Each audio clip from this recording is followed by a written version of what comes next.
everybody, Doug Collins here, GenXGuy.com. Welcome to today's show. Today I wanted to continue on the discussion of Gen X wants a raise.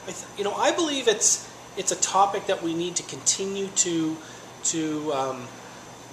discuss and bring forward for us as a real issue here, guys. I have a passion for this only because I was one of those people.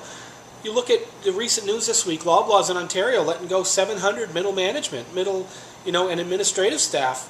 My question is, how many of those will be Gen Xers?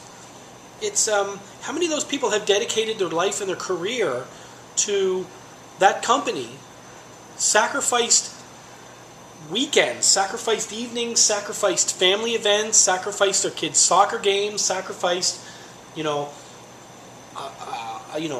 reduced salary, sacrificed many things. Maybe some people had moved to Ontario for those jobs, from other parts of Canada with lower cost of living. And now look at them.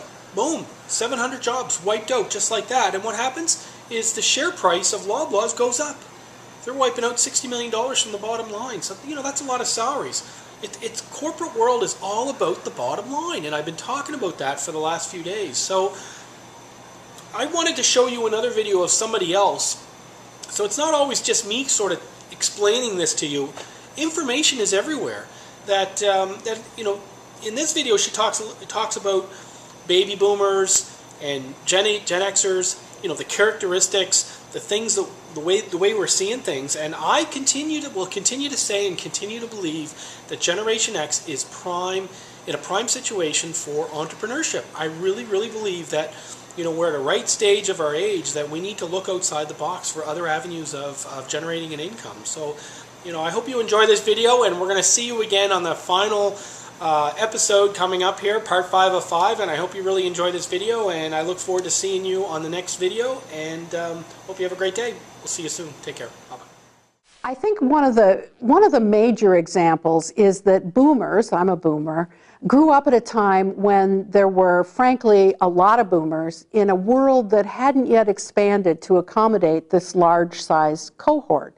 Boomers have had to compete at every step in the game, and they've always known that there are 10 other boomers standing right there behind them, ready to jump into their chair if they falter. So boomers have this sense of drive and kind of almost relentless, I've got to be good, I've got to compete, that's very heavily baked into the way we approach things. Xers, on the other hand, grew up at a time when corporations were laying people off. They have a mistrust of institutions. They're much more likely to think about, how can I make sure I can keep a lot of options open? How could I take care of myself if something bad were to happen? So they're not really into playing that corporate game as much. They want to make sure that they themselves have the capabilities to respond in multiple situations. That kind of sense of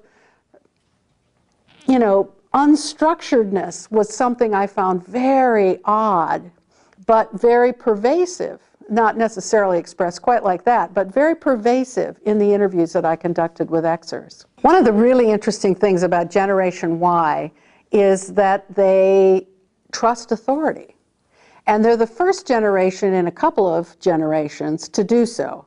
So most of the boomers grew up at a time when authority was not something you'd have a lot of respect for. They grew up questioning authority. And most of the Xers grew up in an environment where authority was just kind of something you didn't necessarily trust or respect. But the Ys, interestingly, love their parents. They love people their parents' age, and they tend to have great respect for anyone in positional authority: police, teachers, parents, friends, etc.